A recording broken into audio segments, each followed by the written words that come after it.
அதாவது அண்ணா திராவிட முன்னேற்றக் கழகத்தை பொறுத்த வரைக்கும் இஸ்லாமியர்கள் அரவணைத்து அன்பு காட்டி ஆட்சி செய்த கன்ற ஒரு இயக்கம். இஸ்லாமியர்களுக்காக எத்தனையோ 3.5% இடஒதுக்கீடு இன்னைக்கு கிடைச்சிருக்குன்னா அதற்கு அம்மா போட்ட விதை. முதலில் ராசரத்னம் தலைமையிலான ஒரு நீதி அரசை கொண்டு ஒரு ஆணையத்தை அமைத்தார்கள். அப்பொழுது புரட்சித் தலைவி அம்மா அவர்கள் சொன்னார்கள், இந்த ஆணையம் தரும் கூடிய பரிந்துரைகளை நிறைவேற்றுவேன் என்றார்கள்.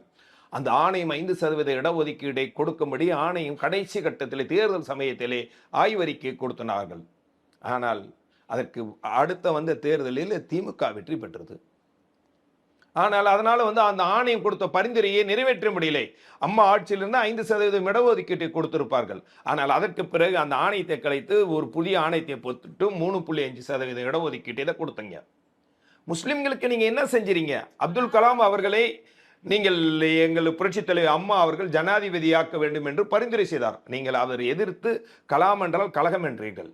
புரட்சித் தலைமை அம்மா ஆட்சி காலத்தில் தான் நோன்பு கஞ்சி காய்ச்சுவதற்கு முதலாக விலையில்லா அரிசி வழங்கப்பட்டது. உலகத்தில் எந்த நாட்டிலுமே இல்லை. சவுதி அரேபியாவில் இல்லை, பாகிஸ்தானும் இல்லை.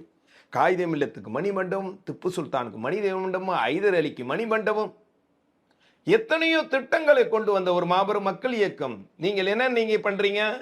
இன்றைக்கு உங்க ஆட்சி காலத்தில் தான் இந்த தமிழகத்திலே இந்த திருப்பணம் என்ற விஷயத்தில் கூட ஒரு சாதாரண ஒரு சின்ன விஷயம், உளவுத்துறை சரியாக செயல்பட்டிருந்தால் அந்த பிரச்சனையே இவ்வளவு பிரச்சனை பூதாகரமாயிருக்காது. எந்த முஸ்லிமா சொன்னானா ஏதாவது இந்த பிரச்சனை நீங்கள் வேண்டும் என்று சிறுபான்மை மக்கள் ஓட்டுக்களை பெறுவதற்கான அங்க ஒரு பிரச்சனையை கிளப்பினீங்க.